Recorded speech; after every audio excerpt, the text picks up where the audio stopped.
मेहरबान राजा गाड़ी राजा ने गाड़ी राजा राजा राजा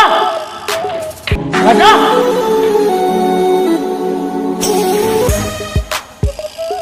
हरताई करे गाड़ी खाई थी बस दा बस खैर नाए जैसा मां एतरी मोहब्बत कयम पंहिंजी जान खां वधीक उनखे चाहियुमि पर उन मुंहिंजी मोहब्बत जो क़दुरु न कयो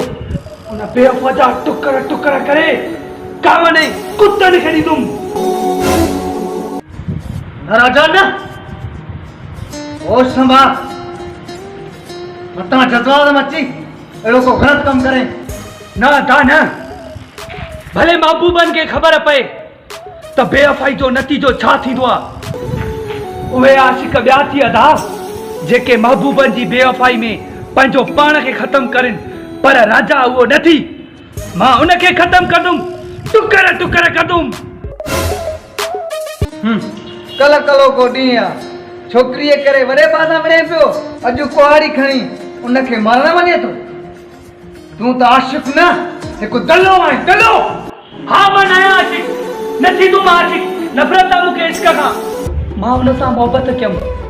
हद खां वधीक हुन सां मोहबत कयमि पंहिंजी जान खां वधीक मां हुनखे प्यारो सम्झंदो हुअसि हुनजे करे मां पंहिंजनि सां फिटायो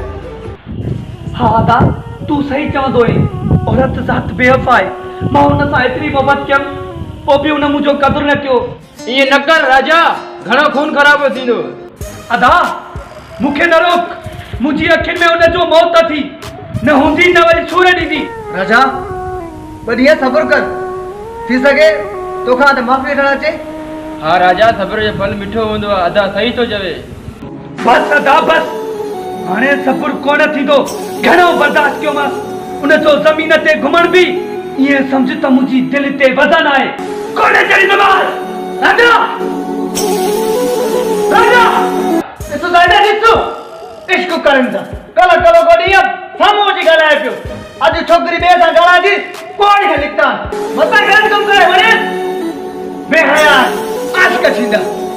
पुट बर्दाश्त कर बर्दाश्त इश्क कंदा आहिनि सभु आशिक पुट